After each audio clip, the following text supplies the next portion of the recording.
The court gallery was packed beyond capacity that humid morning at the Fulton County Courthouse in Atlanta. A swirl of onlookers, families and reporters jostled for seats, buzzing with a strange mixture of morbid curiosity and genuine concern. This was no ordinary trial.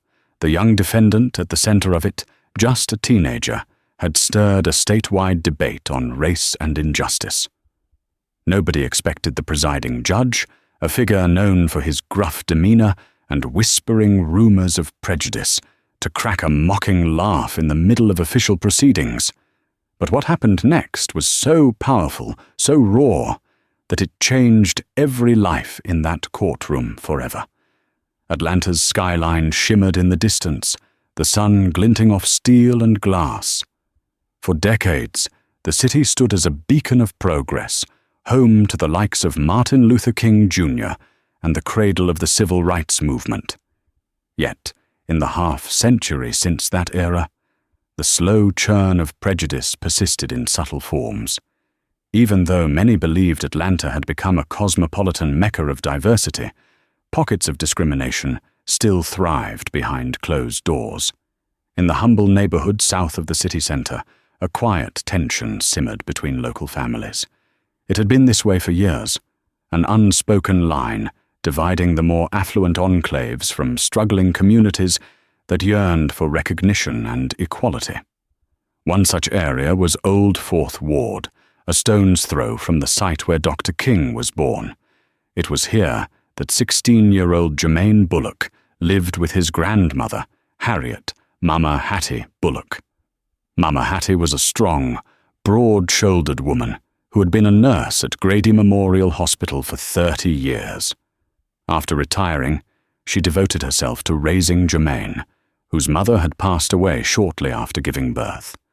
Though Hattie was well respected in her block, she was never delusional about the harsh realities faced by a black teen in an environment where opportunity was scarce. Jermaine was a bright kid who admired local heroes, basketball players, community organizers, and preachers, but his biggest dream was to become a civil rights attorney. Late at night, by the dim glow of the single bulb in his bedroom, he'd pore over library books about Thurgood Marshall.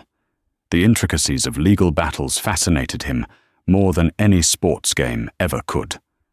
But Jermaine also loved to run. Wherever he went, from the playground to the corner store, he sprinted. Maybe it was the feeling of motion that made him believe he was leaving behind the constraints of poverty, if only for a moment. On weekends, he participated in track meets organized by his public high school, and had even garnered attention from scouts. A scholarship might have been on the horizon, an escape route, an answer to prayers. That was before everything went wrong. On a muggy August afternoon, Jermaine found himself in the wrong place at the wrong time. That day, a local convenience store known as Terry's Market was robbed. The suspect, an unidentified male wearing a black hoodie, fled the scene, leaving behind a traumatized clerk and a store riddled with bullet holes. Half an hour later, Jermaine was spotted jogging in the vicinity, heading back home in his usual sweaty t-shirt and track pants. The police cruiser screeched to a halt, sirens blaring, and 2 officers jumped out, guns drawn. The sight of a tall black teen sprinting in the same part of town was all the probable cause they needed. Jermaine tried to explain that he'd been training for his next track meet, but the officers, one older and jaded, the other bristling with unearned bravado, weren't interested in explanations. Without checking for any form of ID, or even matching him to the store's surveillance footage, they cuffed him right there on the sidewalk. The moment's desperation, tears, raised voices, the clink of metal, was captured by a neighbor's smartphone and posted online, rapidly going viral across Atlanta's social media feeds. Though Jermaine was innocent, the wheels of the justice system spun forward with little regard for the truth. This kind of story, while infuriating, was tragically common in certain neighborhoods. But Mama Hattie refused to stand by quietly. She called every lawyer she knew, desperate for someone to take the case. After repeated rejections, not enough resources, overloaded docket. Sorry, this judge isn't known for leniency. They finally found a young public defender named Rachel Cohen, who believed Jermaine's story wholeheartedly. Rachel was fresh out of Emory Law School, armed with an idealism that soared above the cynicism of her seasoned colleagues. The prosecution, led by District Attorney Edward Graham, seemed to relish the public attention. He painted Jermaine as a delinquent who had finally gotten caught. He portrayed the evidence in the vaguest sense, ignoring the glaring inconsistencies. More concerning, however, was that the presiding judge for the trial was the Honourable, or, as some whispered, dishonourable, Judge Bradley Stone. Known for quick rulings and an impatience that bordered on hostility, Judge Stone had a track record that spoke volumes. Defendants from marginalized backgrounds rarely caught a break in his courtroom. As the date of Jermaine's trial drew near, the city's media outlets picked up the story, polarizing the public into two camps: those who believed a teen from a troubled neighborhood must be guilty, and those who saw echoes of America's systemic injustice once again destroying a young black life. Little did everyone know, the trial was about to reveal far more than guilt or innocence. It would lay bare the darkest aspects of prejudice and a startling truth that no one had anticipated. The night before the trial, Mama Hattie and Jermaine sat in their small living room, with the faint hum of an overhead fan doing its best to cut through the heat. A flickering lamp illuminated a corner table cluttered with legal documents. Rachel Cohen had dropped them off earlier, along with handwritten notes explaining how Jermaine should present himself in court: neat attire, speak only when spoken to, maintain composure. Easy instructions, but in practice they felt insurmountably stressful for a 16-year-old looking at the real possibility of incarceration. Despite the nerves, Jermaine tried to keep a brave face for his grandmother. "I'm sorry, Gram," he whispered, tears shining in his eyes. "If I hadn't gone running that day, maybe this would have never happened." Mama Hattie rested her hand on his shoulder. Her grip was strong, unwavering, like a pillar that had stood through countless storms. "You can't apologize for living your life, baby. We're gonna get through this. The truth will come out." Jermaine nodded, but his face betrayed doubt. Since the arrest, he'd endured the humiliations of the juvenile detention center, leering guards, whispered insults from some of the other kids. People called him thug, criminal, and even worse, slurs. He felt like the world had already convicted him before he'd even gotten a chance to speak. Meanwhile, in a spacious brick house on the outskirts of Atlanta, District Attorney Edward Graham reviewed his notes. He was not necessarily a bad man, but ambition and pressure from his superiors fueled his zeal. The city's crime rates were under intense scrutiny. Local politicians demanded results. A high-profile conviction of a so-called violent teenager could strengthen Graham's record. He rationalized that Jermaine fit the profile, telling himself he was just doing his job. But in quiet moments, guilt and uncertainty gnawed at him, though he'd never admit it publicly. Across town, Judge Bradley Stone sat in a leather recliner in his well-appointed study. He was a portly man in his late 50s, with thinning hair and an air of self-importance. On the walls hung photographs of him shaking hands with city council members, state representatives, and even a senator or two. His wife dozed on the couch behind him, and the judge sipped a glass of bourbon with meticulous slowness. He thought about the upcoming case.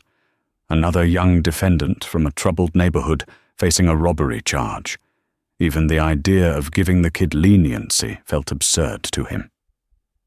"They always say they didn't do it," he muttered under his breath, swirling the amber liquid in his glass. "Same story every time." A rumor had circulated among certain attorneys that Judge Stone used offensive language off the record, that he believed some defendants were naturally prone to crime. Yet none of these allegations had ever led to formal discipline. No one dared challenge him directly. He was entrenched in the system. And so he presided over case after case, making decisions that shaped countless lives, often with a cynicism that seemed to border on contempt. As midnight approached, the various players in this unfolding drama struggled with their own private thoughts, all while Germain felt the suffocating dread of what lay ahead. He had never set foot in a courthouse before his arrest. Now he was expected to stand in front of a judge renowned for harsh sentencing. Was there any hope of justice? While Germain prayed for the best, other forces churned behind the scenes. A local news outlet, ATL Report, planned to live-stream the trial's key moments. Activists rallied outside the courthouse, vowing to protest what they saw as an inevitable miscarriage of justice. On social media, hashtags like #Justice for Germain began trending regionally. Tension crackled through the air, setting the stage for something transformative, either a triumph of truth or a tragedy of epic proportions. As the clock ticked closer to dawn, Germain finally drifted into a restless sleep on the couch, lulled by the hum of the fan. Mama Hattie kept vigil, her eyes fixed on a framed photograph of Germain's mother. Tears slipped down her cheeks, but she refused to let her heart give in to despair. If the city's court system had hardened into a machine, indifferent to innocence, then she would stand against it with everything she had. In that quiet, sweltering night, it felt like the entire city of Atlanta was holding its breath. Or maybe it was only Germain's small corner of it. Either way, morning loomed like an unspoken threat, promising confrontation and revelation. For some, it might be a day like any other. For Germain and Mama Hattie, it was a moment upon which their entire world depended. Morning arrived in a haze of humidity. By 7:30, a restless crowd had already gathered at the steps of the Fulton County Courthouse. The imposing stone pillars framed a scene of quiet tension, with local activists bearing signs that read, "Justice for Germain" and "Stop Racial Profiling."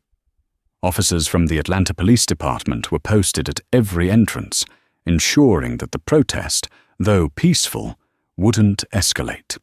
Inside, the corridors echoed with the shuffle of lawyers and the hush of hurried conversations. The building's architecture, arched hallways, marble floors, had an austere elegance meant to inspire respect. Yet to Germain, walking into the courthouse felt like entering a labyrinth designed to crush hope. He was flanked by Mama Hattie and Rachel Cohen, who tried to reassure him with a confident nod. Down the hall, District Attorney Graham arrived with an air of self-assuredness, greeting colleagues and exchanging pleasantries. His expression, however, betrayed a flicker of unease when he spotted Germain. He quickly masked it with the practiced smile of a man who knew how to play the game. Judge Bradley Stone presided over Courtroom C. As attendees trickled inside, they noticed Stone sitting behind a high oak bench, reviewing documents with an air of impatience. He wore his black judicial robe like a crown, occasionally glancing up with narrowed eyes at those entering. The courtroom itself was a grand expanse, rows of wooden benches, a jury box to the left, and tables designated for prosecution and defense. In the gallery, local journalists set up cameras while the general public vied for seats in the back. Germain took his seat next to Rachel. His heart pounded so loudly that he wondered if those around him could hear it. The swirl of legal jargon he'd read in books rushed through his head, but none of it made him feel any calmer in the face of reality. Mama Hattie sat behind him, hands clasped tightly in her lap, silent but resolute. "All rise," the bailiff announced, prompting everyone to stand as Judge Stone formally took his seat. He peered down through half-moon glasses, his lips set in a thin line. Despite the heavy silence, tension crackled in the air. Stone nodded, and the room sat back down. The trial began with the usual formalities, the reading of charges, a nod to the jury. Germain was officially accused of armed robbery, assault with a deadly weapon, and resisting arrest. Crimes that carried severe sentences even for an adult, let alone a teenager. "Your Honor," began District Attorney Graham, rising from his chair. "The state intends to prove that the defendant, Germain Bullock, indeed robbed Terry's Market and threatened an employee with a firearm. We will present evidence, including testimony from the arresting officers and ballistic reports." Rachel Cohen stood as Graham finished. A slight tremor ran through her voice, but she held firm. "We contend that this case is a profound misunderstanding. My client, Germain Bullock, maintains his innocence. We will show that he was simply out for a run, a daily routine he's upheld for years. There is no valid evidence linking him to the robbery." Judge Stone leaned forward, his eyes flicking from Rachel to Germain. "Proceed," he said. His tone clipped. Rachel noticed in that moment a shadow of something in Stone's gaze. Disdain, perhaps. She steeled herself. She knew this judge's reputation. The prosecution's first witness was the clerk from Terry's Market, a pale, anxious man who recounted the terrifying details of the robbery. His voice shook as he described the masked intruder brandishing a firearm. Yet, in cross-examination, it was revealed that the robber wore a hood and had his face covered. He couldn't possibly identify Germain with certainty. Rachel pressed him gently but firmly. "Are you absolutely sure the person you saw was my client?" The clerk hesitated, glancing at Germain. No, I'm not sure," he finally admitted. This should have been a critical blow to the prosecution's case, yet a flicker of annoyance crossed Judge Stone's face. His mouth twisted in what could almost be a sneer as he jotted a note. The next witness was one of the arresting officers, a tall, barrel-chested man who had served on the force for over 2 decades. He spoke with unwavering confidence, presenting Germain as a suspect fleeing the scene of a crime. Rachel countered, questioning the lack of physical evidence, no recovered gun, and the mismatch with the store's surveillance footage, which showed a suspect taller and bulkier than Germain. Stone drummed his fingers on the bench, occasionally stifling yawns. Midway through the officer's testimony, an odd moment occurred. The officer described chasing Germain down, claiming the teen had looked guilty the moment they locked eyes. A small, dismissive huff escaped Judge Stone, prompting uncertain laughter from one corner of the courtroom. Some recognized it for what it was, a harsh, prejudicial undertone. Germain's eyes darted to Rachel, and Mama Hattie's jaw clenched. Could a laugh or even a scoff from the judge himself taint everything? The day wore on with multiple testimonies. On the surface, the prosecution's evidence was thin, but biases and assumptions made the case appear more ominous than it truly was. Each time Rachel managed to cast doubt, District Attorney Graham introduced a new spin, emphasizing Germain's uncooperative behavior during arrest, painting him as a flight risk. The police had found no stolen money, no weapon, no incriminating clothing. Yet the charges stuck, mostly because the judge's mood seemed to sway against the defense. By late afternoon, as the court recessed, Germain's fate felt precarious. Whispers filled the courtroom as spectators filed out into the corridors. Some fervently believed Germain was just another scapegoat. Others felt the justice system was doing its job. The only person whose opinion truly mattered, however, sat behind that bench, idly tapping a pen, seemingly bored by the entire process. Rachel and Germain retreated to a small consultation room. "I thought we made progress," Germain murmured, "but Judge Stone doesn't look like he cares." Rachel touched his arm. We'll keep fighting. We'll bring out every piece of evidence we have. The truth isn't on trial. You are. We just have to make sure the truth gets heard. Mama Hattie joined them, her face tired, yet determined. We'll do what we must, she said, her voice quiet, but filled with steel. Just keep your head up, baby. Day 1 concluded in an unsettling stalemate. But as people went home or returned to hotels and offices, word circulated of the judge's stifled laugh during the arresting officer's testimony. On social media, it trended with claims that Stone's prejudice was on full display. The seeds of controversy were planted, and as the trial edged forward, a storm brewed, one that would demand a reckoning from each and every person involved. Night descended over Atlanta like a weighted blanket. The city streets sparkled with headlights, neon signs, and the distant glare of skyscrapers. Somewhere, jazz music drifted from a nearby lounge, mingling with the hum of traffic. But in Mama Hattie's modest home, there was only tension and exhaustion. Jermaine sat on the edge of his bed, a makeshift study desk in front of him. Even though tomorrow's proceedings hovered like a dark cloud, he tried to lose himself in a well-worn biography of Thurgood Marshall. The pages told stories of improbable victories and unwavering conviction, offering a glimmer of hope. Yet he couldn't silence the dread in his heart. In the living room, Rachel and Mama Hattie pored over a stack of documents.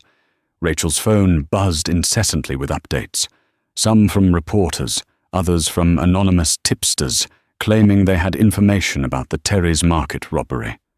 Most leads led nowhere, but desperation fueled hope. We need to find anything that discredits the state's argument, Rachel murmured. Mama Hattie nodded, exhaustion etched into her features. Her concern for Jermaine overshadowed everything else, but she also felt a spark of anger that had been building for years. This wasn't just about Jermaine. It was about every young life derailed by a justice system that too often presumed guilt. Whatever you need from me, I'll do it, she said firmly.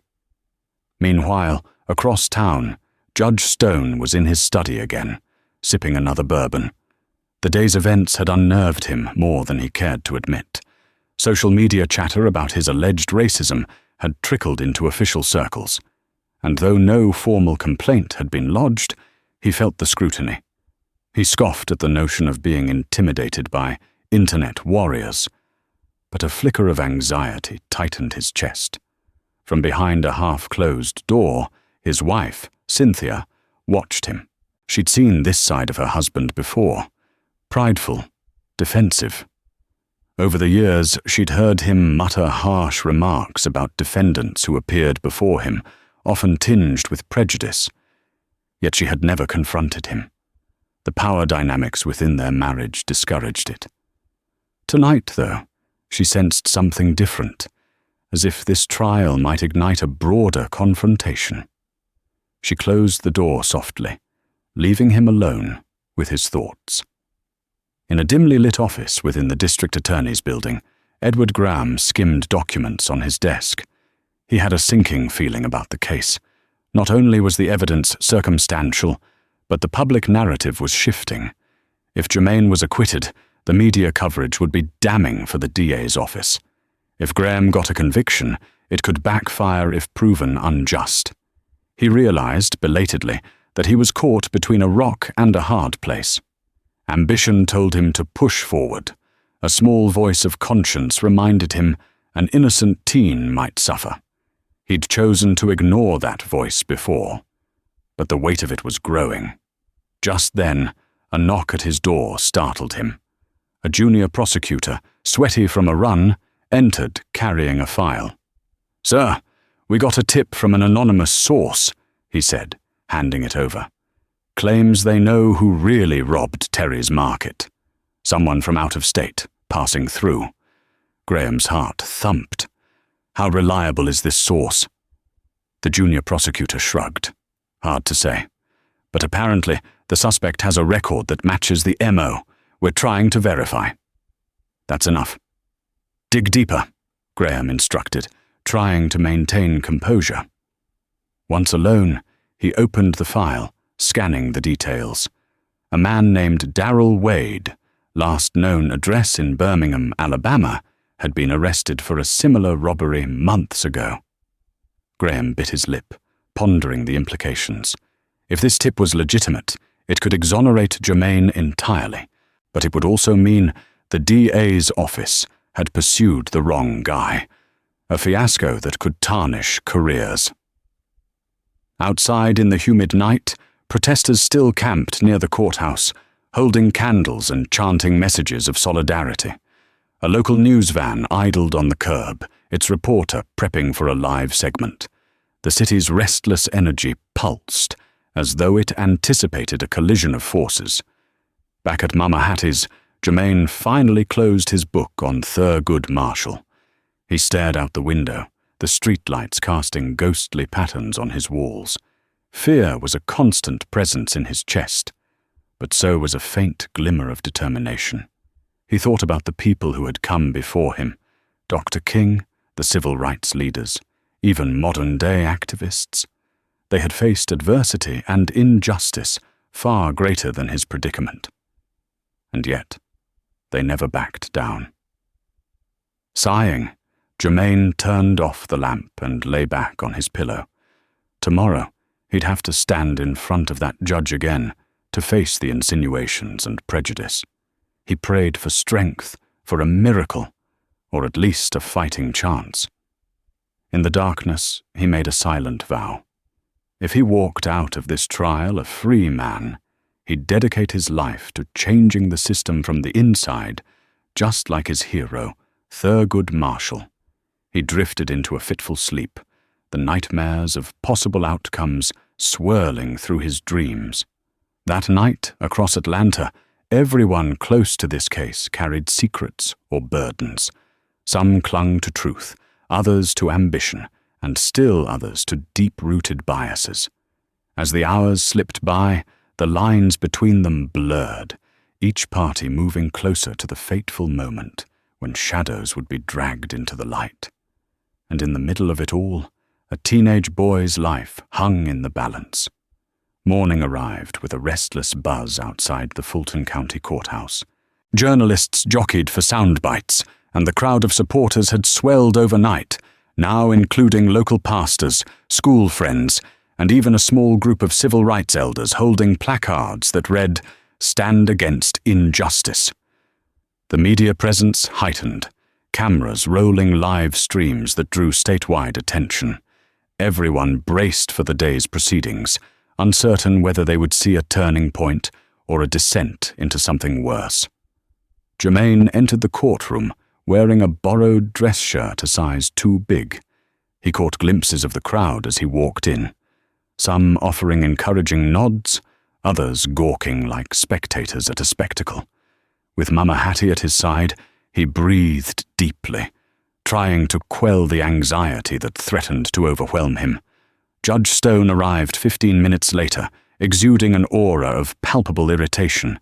The social media chatter had reached him through back channels. His phone had buzzed with endless notifications.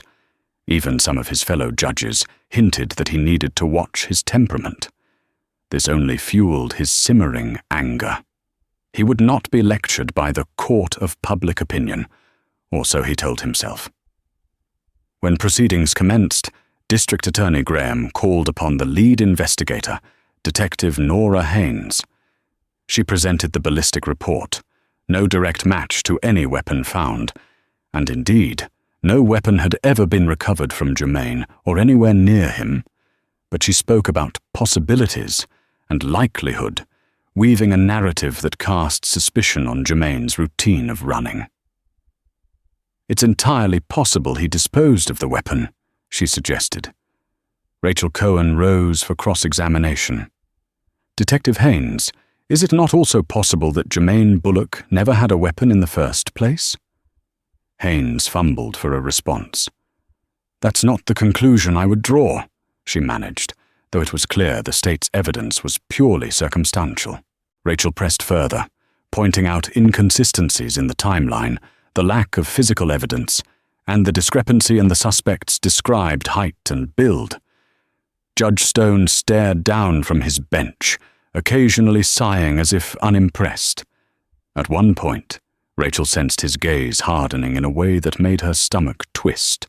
He was not a neutral observer.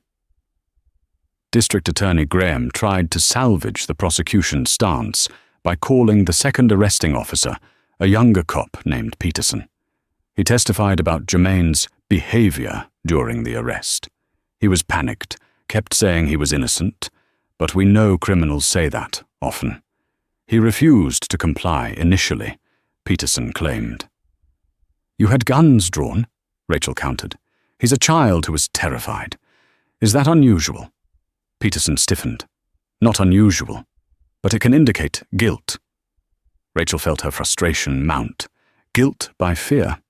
It was an absurd premise. Jermaine listened, hands trembling in his lap, each statement chipped away at his morale, but Mama Hattie's reassuring hand on his shoulder kept him from breaking down. Finally, the time came for the defense's key witness, an older woman named Mrs. Delgado, who lived near Terry's Market. She'd seen someone fleeing that day who was noticeably taller, wearing a hoodie and carrying something that looked like a firearm. "That boy there," she said, pointing at Jermaine, "ain't the same build as the person I saw. I was sure he was older, bigger." Rachel beamed inwardly at this testimony. "Mrs. Delgado, can you speak to the attire? Was he wearing a t-shirt and track pants?" "No, definitely a hoodie and jeans," she replied, voice steady. "And he wore black gloves, too." This testimony starkly contradicted the narrative that Jermaine was the robber. Tension crackled in the air as everyone processed what they'd heard. But in the next moment, something astonishing happened. District Attorney Graham did not rise to discredit Mrs. Delgado's testimony. He didn't question her eyesight, credibility, or vantage point. Instead, he sat quietly, as if lost in thought, a conflicted expression etched on his face. Judge Stone frowned. "Does the prosecution have any questions for this witness?" Graham cleared his throat, glancing at the file that mentioned Darrell Wade from Birmingham. "No, Your Honor," he said quietly. A murmur rippled through the courtroom. Stone's frown deepened, and he turned to Graham. "Are you certain, Mr. Graham? I would expect the state to challenge any witness who stands in contradiction to your theory of the crime."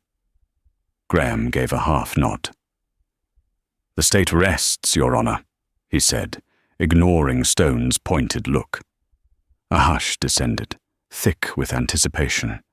This uncharacteristic silence from the DA signaled a crack in the prosecution's case. Rachel felt a surge of hope. Had the truth finally broken through? Jermaine, for the first time since his arrest, felt a lift in his chest. Yet Judge Stone's face hardened like clay. Something about the DA's unexpected restraint grated on him. He could sense the momentum shifting, and he didn't appreciate being blindsided or upstaged. "Very well," Stone said, his voice resonating across the silent chamber. "We'll proceed to closing arguments after a short recess." The gallery erupted in hushed conversation. Supporters smiled and nodded to each other, hopeful that Jermaine's ordeal might be nearing an end. The protesters and journalists tweeted and updated their feeds, calling this a potential turning point. But as everyone filed out of the courtroom, Jermaine noticed Judge Stone, still seated behind the bench, glaring at him with an unreadable expression. It sent chills down his spine. He couldn't shake the feeling that Stone's personal vendetta, or perhaps his wounded pride, was far from finished. Even with mounting evidence of Jermaine's innocence, Stone seemed determined to shape the narrative as he saw fit. During the recess, Mama Hattie hugged Jermaine. Rachel pulled them both aside, an almost giddy relief in her eyes. "I think we have a real chance here," she whispered. "Graham didn't even cross-examine Mrs. Delgado. That's huge." Germain exhaled, tears brimming. "Does that mean this nightmare might finally end?" Mama Hattie pressed a shaky hand to her mouth, tears of her own forming. "I hope so, baby. I sure hope so."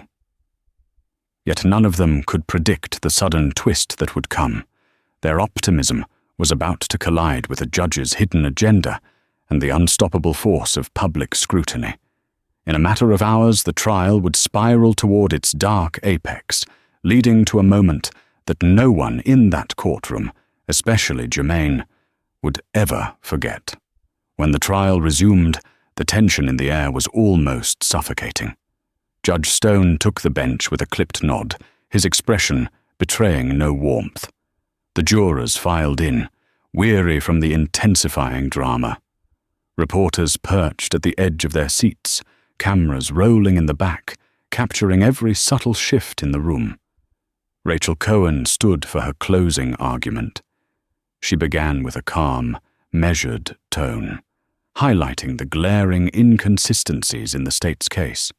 She reminded the jury that no physical evidence tied Germain to the scene, no weapon was ever found, and even the clerk couldn't identify him. Mrs. Delgado's testimony had further dismantled the notion that Germain was the hooded suspect. "My client is only 16, Rachel said, her voice trembling with empathy. "He was out for a run, following his daily routine. But because of a single assumption, that a black teenager running must be running from a crime, Germain's life is now hanging in the balance." Germain watched her intently, tears threatening to spill. He felt a tangle of gratitude and anxiety. This was his moment, the chance to see truth triumph over prejudice. Mama Hattie gripped his hand from the gallery, silently praying. District Attorney Graham rose slowly for his closing statement. His usual dynamic presence was nowhere to be found. He looked more like a man weighed down by regret. "Ladies and gentlemen of the jury," he began, "the state presented evidence that the defendant was near the scene, and that might seem suspicious. But we must acknowledge the gaps in our case, the lack of concrete proof, conflicting witness accounts." He paused, then glanced over at Germain. "It is the duty of this office to seek justice, not just convictions. If you find the evidence wanting, then you must acquit." A stunned murmur coursed through the courtroom. Judge Stone's brow furrowed in disbelief. This was not the typical line from a prosecutor. Normally, the DA would double down on guilt, hammer the narrative home. Instead, Graham's words all but invited the jury to find Germain innocent. But what transpired next seemed to unravel the very fabric of the proceedings. Stone cleared his throat, his tone ice-cold. "Thank you, Mr. Graham," he said, voice dripping with sarcasm. "We shall see if the jury finds that persuasive." The judge then addressed the jury, summarizing both sides with an odd slant. While recapping the defense's argument, he sprinkled in subtle undertones of doubt, almost dismissiveness. "The defense contends this was just a misunderstanding, though you heard how the police found the defendant running, adrenaline high, refusing to stop immediately." He paused for effect, shooting Germain a cold glare. "I urge you to carefully consider all the facts before making your decision." A swirl of confusion swept the gallery. Rachel exchanged a worried glance with Germain. Something was amiss. Stone had a duty to remain impartial, yet he was all but guiding the jury to question the defense's argument, ignoring the DA's own ambivalence. Suddenly, one of the jurors, a middle-aged woman wearing a floral blouse, raised her hand. Judge Stone arched an eyebrow, clearly irked by this unorthodox interruption. "Yes?" he demanded. "Your Honor, The juror hesitated, glancing at her peers. "I want to clarify something. Is it not the state's position that the evidence is insufficient?" Didn't the prosecution just say? Stone's eyes blazed with annoyance. Juror number 6, we do not conduct question and answer sessions. You have the arguments. You have the evidence. You must deliberate in the jury room. There was a curt silence. Then Stone instructed the bailiff to escort the jury out to begin deliberations. The tension only mounted as they filed from the courtroom, casting uncertain looks back at Germain. This was the moment that could decide the rest of his life. While the jury deliberated, the attorneys and defendant typically wait in the hallway or in side rooms. However, Stone remained on the bench, sorting through papers with audible frustration. He called the counsel to approach. Rachel and Graham complied, hearts pounding. "What in the world was that performance, Mr. Graham?" Stone demanded in a low voice.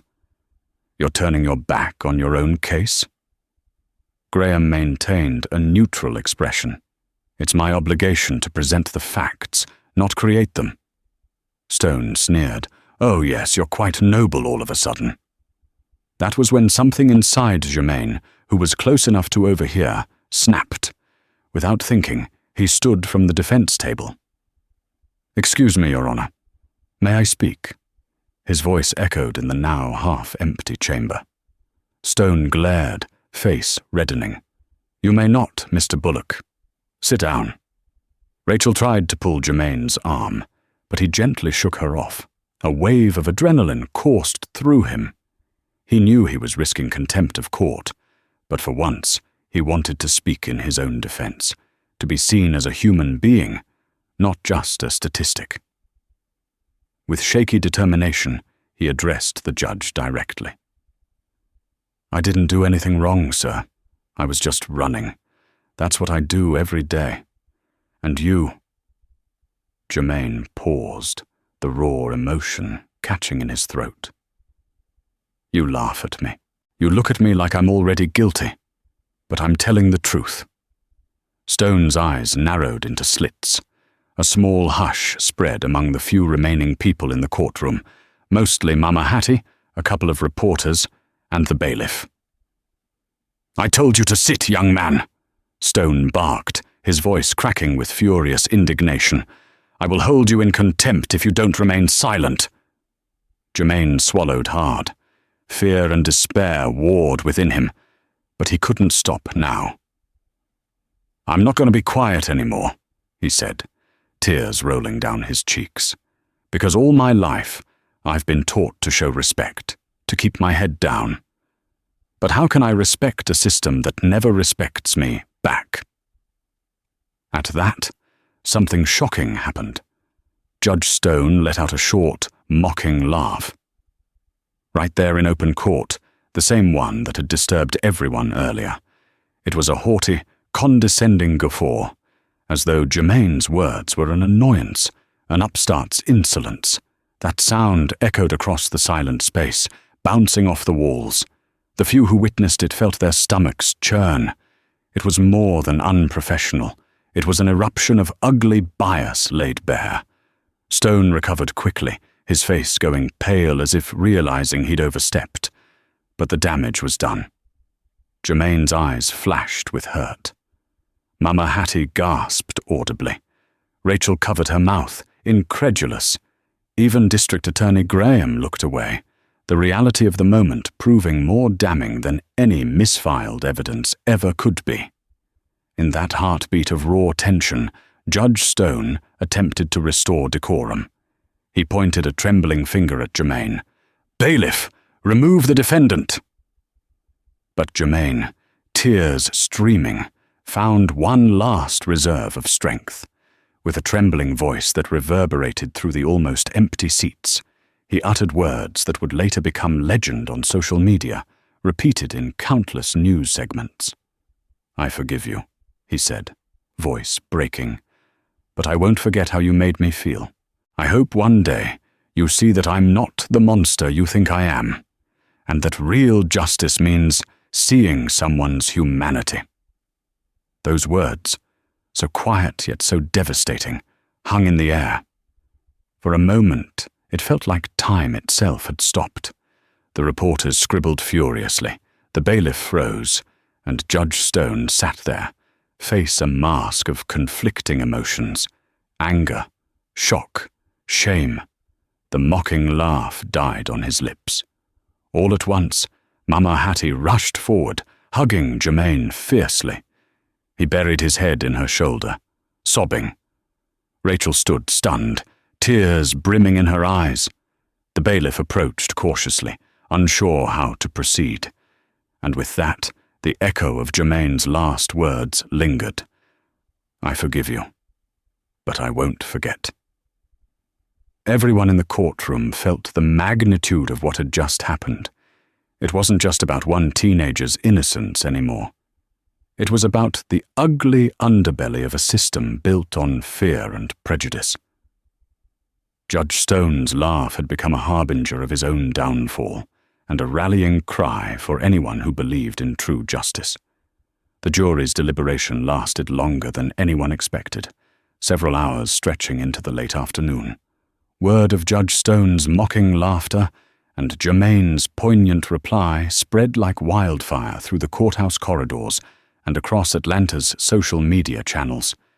Videos recorded by journalists and members of the public who had lingered in the gallery soared to tens of thousands of views in a matter of minutes. Outside, the crowd tripled in size. Protesters hoisted signs condemning institutional racism, while supporters of Germaine chanted his name. Police tried to maintain order, but the throngs of people continued to swell. Local news anchors breathlessly reported on the drama unfolding inside Courtroom C. The entire city seemed to be caught in a fever pitch, waiting for the verdict.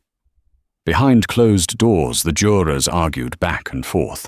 Most believed the case against Germaine was unsubstantiated. A few clung to the assumption that where there's smoke, there's fire, referencing his proximity to the crime scene. Ultimately, the prosecution's own admission of insufficient evidence tipped the scales. By late afternoon, the jurors returned to their seats, solemn. The bailiff called the court to order, and Germaine, flanked by Rachel and Mama Hattie, stood awaiting his fate. A stern-faced older woman, the jury foreperson, rose to deliver the verdict. "We, the jury, find the defendant, Germaine Bullock, not guilty on all counts." Thunderous applause broke out from the gallery. Mama Hattie burst into tears, clutching Germaine's hand as if she never wanted to let go. Rachel exhaled a shaky breath, relief flooding her. A wave of joy and vindication swept through Germaine, so intense that he almost stumbled. Judge Stone banged his gavel. "Order! Order!" he barked, clearly displeased with the outburst. Once some semblance of calm returned, he addressed Germaine stiffly. "You are free to go," he declared, avoiding the young man's gaze. Without another word, Stone stood and abruptly left the bench, ignoring protocol and the press of cameras that flashed from every corner. The bailiff turned to Germaine. "You're free, kid," he said with a small smile, a hint of relief in his eyes. The words felt surreal, like a dream. Germaine turned to Mama Hattie, hugging her with all the strength in his 16-year-old frame. Rachel joined them, tears wetting her cheeks. Outside, the news of the acquittal spread instantly, igniting cheers among the protesters who had rallied in Germaine's defense.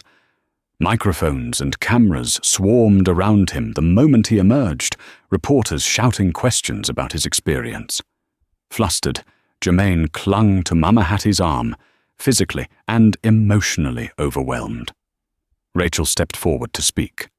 "Justice was served today," she told the press, "but it should never have been delayed or jeopardized. Germaine Bullock is an innocent young man whose life was nearly destroyed by a prejudiced rush to judgment." Then came the question that everyone wanted answered. What about Judge Stone's reaction in court? Do you have any comment on the viral footage of him laughing while Germaine spoke? Rachel cast Germaine a glance, silently offering him the choice. He nodded, stepping to the microphone, His voice was still shaky with emotion. "I heard Judge Stone laugh," he said. "It hurt. But I still believe in what I said earlier. I forgive him. The system has to do better. We all do." An outpouring of support followed on social media, with countless people lauding Jermaine's dignity and resilience. Yet beneath the surface of this celebration, a storm brewed for Judge Bradley Stone. Clips of his derisive laugh circulated widely, fueling demands for an ethics investigation. Former defendants and local civil rights groups called for his resignation. The pressure mounted quickly, petitions amassing thousands of signatures. Within days, the Judicial Conduct Review Board opened a formal inquiry into Stone's conduct, citing allegations of racial bias and unprofessional courtroom behavior. Meanwhile, Stone himself refused to comment publicly, holing up in his suburban home like a besieged fortress. Reporters camped outside, waiting for a statement that never came. Behind the closed doors of his study, Stone was in turmoil. He prided himself on his judicial career, over 2 decades on the bench, handing down sentences he deemed fit. Now, he was the one on trial in the court of public opinion. The old arrogance that once fueled his disregard for defendants of color now felt like a poison seeping through every aspect of his life. His wife distanced herself, quietly packing a bag to stay with a relative for a while. He avoided phone calls, even those from allies within the legal system. Karma, some whispered. The idea that after so many questionable rulings and prejudiced comments, Stone was finally reaping what he sowed. Newspapers ran editorials condemning his behavior, urging the city to root out the systemic rot that allowed such biases to persist for so long. As for Jermaine, in the weeks following his acquittal, he tried to piece his life back together. Word spread through his high school that he was innocent. The track coach welcomed him back with open arms, encouraging him to focus on college scholarships. Mama Hattie returned to her quiet life, relieved, but forever changed by the ordeal. Rachel Cohen found new opportunities flooding her way. Offers to work at civil rights organizations, invitations to speak on panels addressing judicial reform. Amid the new normal, Jermaine was often recognized in the neighborhood and even stopped by strangers. Some asked for selfies, others just wanted to shake his hand and apologize for what he'd been through. It was overwhelming, but Jermaine handled it with the same gentle grace he'd shown in the courtroom. Late one afternoon, he stood at the corner near Terry's Market, a place that once symbolized the darkest turning point in his life. He noticed fresh graffiti on the side of the building, a stylized image of scales of justice with a silhouette of a running figure beneath it. Next to it, the words in bold spray paint. "I forgive you, but I won't forget." Jermaine felt a lump in his throat. He traced the graffiti with his fingertips, not sure who had painted it, but touched by the sentiment. He didn't consider himself a symbol or a hero. He was just a kid who happened to be in the wrong place at the wrong time, forced to stand his ground against prejudice. But that phrase had become a rallying cry for change, and even a warning: you can be forgiven, but never forget the damage done. For Judge Stone, that warning was already coming to pass in the most public of ways. Weeks turned into months, and the Judicial Conduct Review Board proceeded with its inquiry into Judge Bradley Stone. Multiple defendants and attorneys from past cases came forward with sworn statements, alleging bigoted remarks and punitive sentences that far exceeded legal guidelines. District Attorney Graham, caught in the middle, cooperated, though it cost him politically. He produced files suggesting a pattern in Stone's rulings that disproportionately affected Black and Latino defendants. It seemed that for every new revelation, Stone retreated further into his self-imposed exile. Rumor had it he considered early retirement, But the review board was determined to see justice done. When the official hearings began, a subdued Stone was forced to face a panel of legal experts who questioned his integrity and fitness to serve. News cameras captured the image of a once powerful judge who could no longer hide behind the dignity of his robe. During the hearing, excerpts of the trial footage played on a large screen, the part where Stone let out that scornful laugh, then Germain's voice, breaking with the words, "I forgive you, but I won't forget." The clip was undeniable, the judge's contempt caught on record. One of the board members, an African-American judge from a neighboring circuit, addressed Stone directly. "Your actions in that courtroom erode public trust," she said. "If a young man facing life-altering charges can still speak of forgiveness, then this court expects introspection and accountability from you, Judge Stone." Spectators in the hearing room nodded solemnly, some teary-eyed. Stone's shoulders sagged. He looked smaller than he ever had on the bench. Only time would tell what punitive measures the board would enact: censure, suspension, or even removal from the bench. Meanwhile, Germain was riding a wave of hopeful change in his personal life. With the help of his track coach and a local scholarship fund, he applied to several colleges that offered pre-law programs. Emory University extended an invitation for him to attend a special youth legal workshop, praising his courage. Rachel Cohen had recommended him wholeheartedly. She too was on a new trajectory.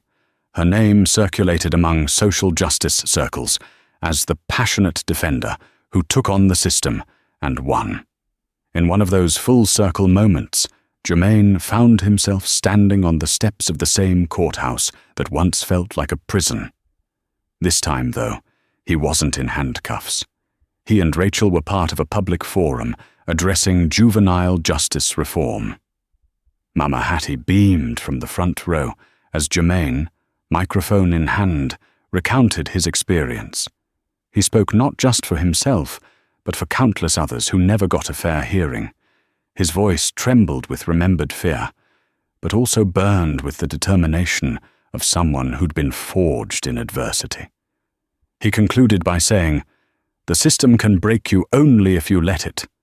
But if we come together, lawyers, judges, the community, we can build something better." Applause thundered across the crowd. He wasn't a seasoned lawyer nor a polished activist, but in that moment, people saw a vision of tomorrow, a justice system that listens, that evolves beyond prejudice. The seeds of that change were planted in the hearts of everyone who stood to bear witness.